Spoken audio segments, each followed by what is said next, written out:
It's early fall, you go out and take a look at the lawn and you don't really like exactly what you see.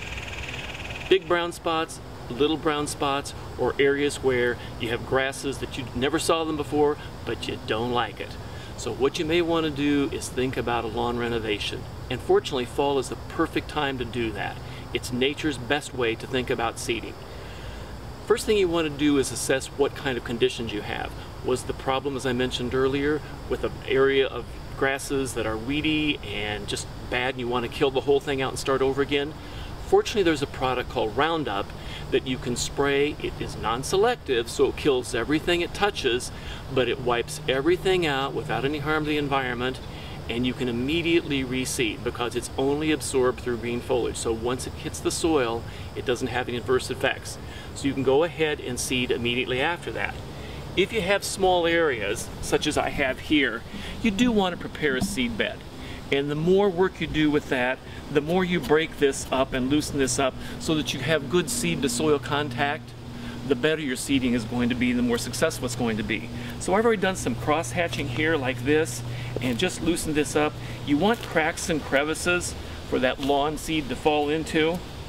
Another thing is make sure that when you go to buy your seed, get a good quality seed and think about how much sun, how much shade you get.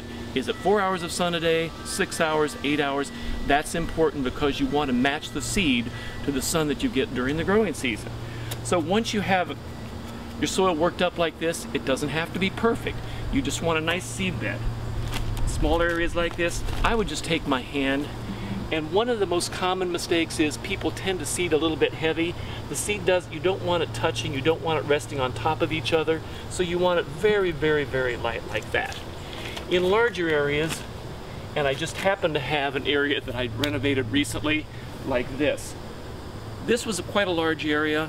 I went ahead and used a rototiller, dug it to a depth of 4 to 6 inches so I got maximum rooting on this, and then I went ahead and seeded. In a large area like that, I really don't like to trust my hand. I'd rather use a spreader, and a little spreader like this will give you perfect distribution of seed, just exactly the way you want it. That's how it'll turn out, and now a year later, this entire lawn will look just like that. So don't be afraid to dig in and get started because you can be really successful with your own lawn renovation.